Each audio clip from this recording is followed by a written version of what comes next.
El segundo argumento es el colapso económico, señores.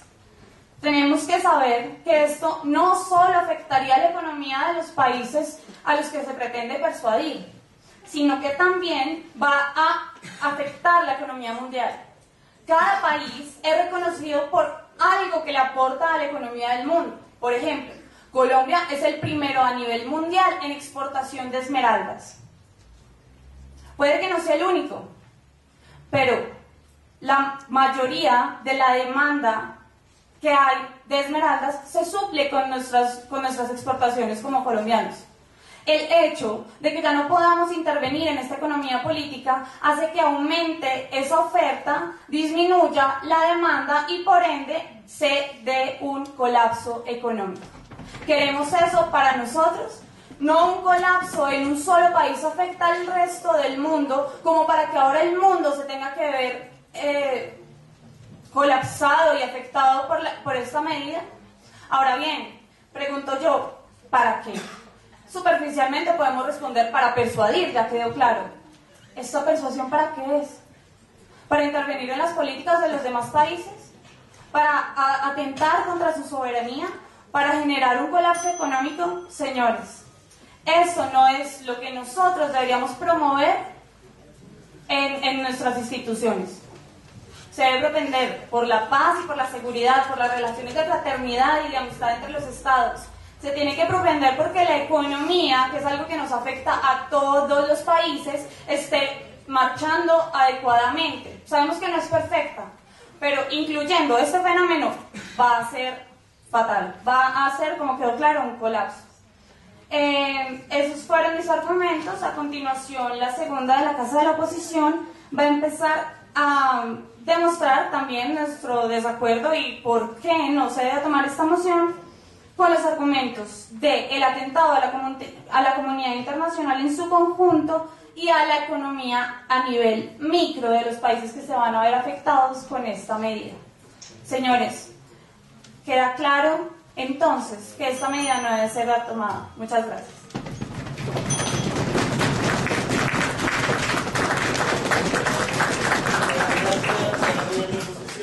Ahora a Aguilar de la Universidad del Valle de Guatemala para continuar el caso por la proposición.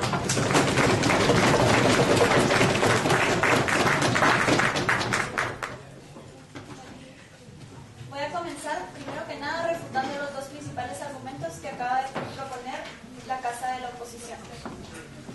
Primero, ellos mencionan la soberanía, el derecho internacional y la regulación que existe en los convenios internacionales y de los países a los cuales les estaríamos efectuando el bloqueo económico. Pero ellos mencionan que estos convenios precisamente abogan por la paz y la seguridad mundial. Mundial, ¿qué es el mundo? Seres humanos. ¿Dónde están los seres humanos? En esos países donde no hay democracia. ¿Y cómo afecta esto? Digamos, la soberanía del país se define por la soberanía que tiene el pueblo. Entonces, esa soberanía no va a ser legítima, porque no se basa y no nace del pueblo. Una soberanía que es impuesta y que no es democrática no es soberanía.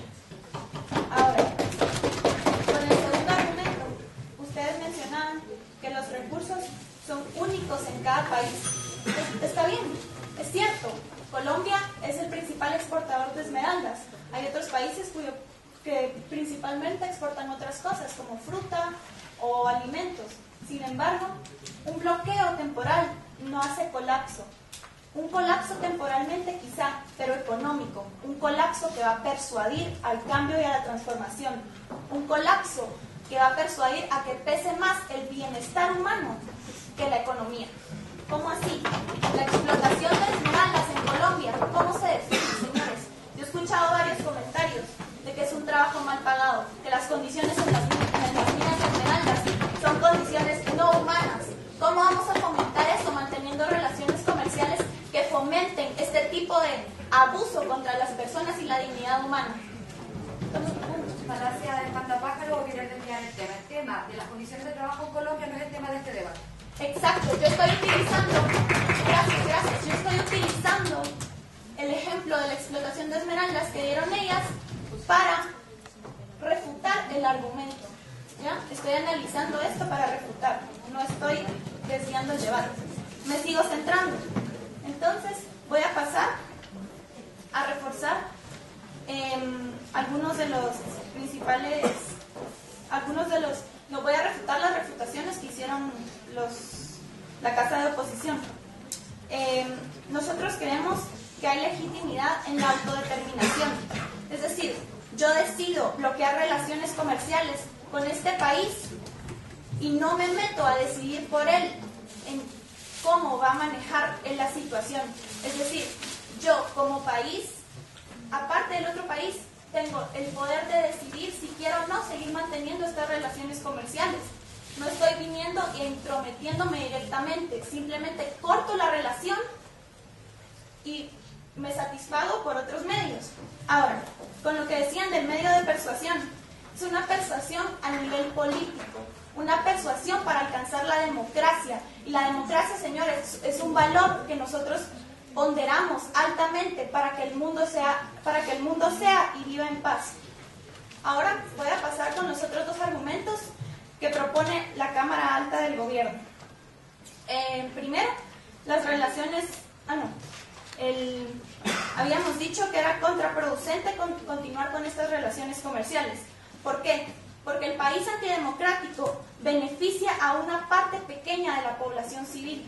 Es decir, estos países antidemocráticos mantienen relaciones de poder muy fuertes. Es decir, hay mucho contraste entre los grupos que tienen capacidad de tener relaciones comerciales internacionales y los grupos que las tienen. Por lo tanto, si promovemos facilidades de comercio, estamos apoyando la desigualdad.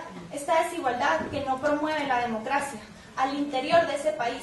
¿Y cómo nos afecta esto a la larga? Si seguimos apoyando la antidemocracia en determinados países, hasta cierto punto va a llegar a afectarnos a nosotros como país que vivimos en un lugar democrático. Ahora, el último argumento que presenta la Cámara Alta del Gobierno tiene que ver con las relaciones comerciales más justas. Relaciones comerciales justas con las personas que viven dentro de los países antidemocráticos. Porque en un país antidemocrático, señores, ¿quién decide qué se comercia y cómo se comercia? Los grupos de poder. Los grupos de poder se benefician más que los otros grupos. Toma su punto. Las relaciones comerciales generalmente se dan entre privados internacionales y estas son medidas políticas que afectan al Estado. Es decir, estamos atacando a una persona distinta de que realmente tiene el problema sobre lo que ustedes han planteado. No, hablo muy rápido. ¿Podría, por favor? El problema que se genera, lo que ustedes están suponiendo, es que las relaciones comerciales se dan entre privados, generalmente internacionalmente. La medida que usted propone es atacar a un ente público internacional. Por tanto, su medida no tiene eficacia. A un ente público internacional que está promoviendo que se siga oprimiendo a estos grupos pequeños y promoviendo que los privados sigan manteniendo el poder. Ahora, con el segundo argumento que yo estaba comentando, los grupos de poder se benefician más que los otros grupos dentro de esos países antidemocráticos. Sí, si nosotros seguimos fomentando esas relaciones comerciales injustas dentro, estamos fomentando también relaciones comerciales injustas que nos lleven a alcanzar la paz mundial. Un ejemplo de esto es que en Guatemala exportan solo los poderosos, señores. Hay muchas cooperativas de comunidades indígenas, por ejemplo, que no pueden competir contra estas iniciativas privadas. ¿Por qué? Porque el grupo de poder decide cómo se exporta, quién exporta, qué tiene que pagarse para exportar. Entonces, los grupos pequeños no pueden hacerlo porque no tienen poder de decisión, porque vivimos en un país antidemocrático donde el poder reside en unos poquitos. Y no podemos fomentar esto, no podemos seguir produciendo esto. Y ya se ha hecho antes, o sea que establecer bloqueos económicos con otros países es viable. Tenemos el caso de Honduras con el golpe de Estado que se dio recientemente. Fue un atentado militar contra la decisión soberana del país de tener a un presidente. Llegan los militares y lo votan. Hay antidemocracia. Bloquean los países, se bloquean las relaciones comerciales. Honduras tuvo una crisis económica porque ya no se estaban aceptando relaciones internacionales comerciales. Entonces los países cortaron esas relaciones. Pero ¿qué hizo Honduras, señores?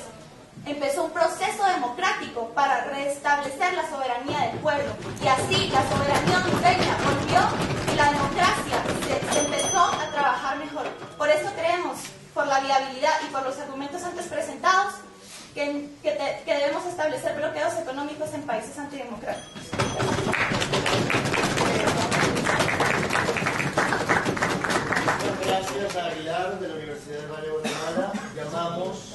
segunda oradora de la oposición, Fajardo, por la Universidad del Rosario.